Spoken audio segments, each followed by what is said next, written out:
नाशिक शहरात प्रतिबंधित गुटखा, पान मसाला आणि सुगंधित तंबाखूची काळ्या बाजारात होणारी विक्री रोखण्यासाठी नाशिक पोलीस आयुक्त संदीप कर्णिक यांनी दिलेल्या आदेशानंतर पोलिसांनी अवैध धंदे गुटखा तस्कर करणाऱ्या विरोधात धडक मोहीम उघडली आहे.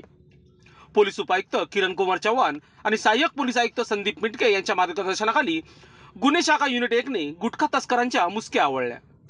गुन्हे शाखेचे वरिष्ठ पोलीस निरीक्षक डॉक्टर अचल मुदगल यांना मिळालेल्या गुप्त माहितीतून धक्कादायक खुलासा, गुजरातमधून नाशिकमध्ये मोठ्या प्रमाणात प्रतिबंधित गुटखा आणून विक्रीचे जाळे चालवले जात होते.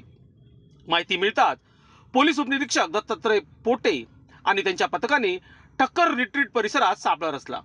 पहाटे 3:30 वाजता महिंद्रा जिटो प्लस वाहन पोलिसांच्या ताब्यात जाळ्यात अडकले आणि उघड झाला लाखोंच्या गुटखा तस्करीचा खेळ. वाहनातून तब्बल 2,52,659 रुपयांचा प्रतिबंधित गुटखा जप्त करण्यात आला.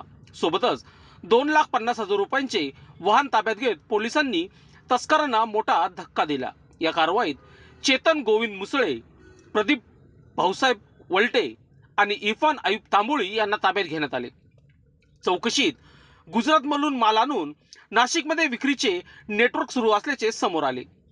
या धडक कारवाईत पोलीस हवालदार प्रवीण वाघमारे, संदीप भांड, प्रदीप मजदे, नाझीम खान पठाण, प्रशांत मरकड, विशाल काटे, रवींद्र आढाव, मुक्तार शेख आणि समाधान पवार यांनी महत्त्वाची भूमिका बजावली आहे. लोकशास्त्र न्यूजसाठी बंटी आढाव, नाशिक. लोकांनी लोकांसाठी उचललेले अस्त्र म्हणजेच लोकशास्त्र न्यूज.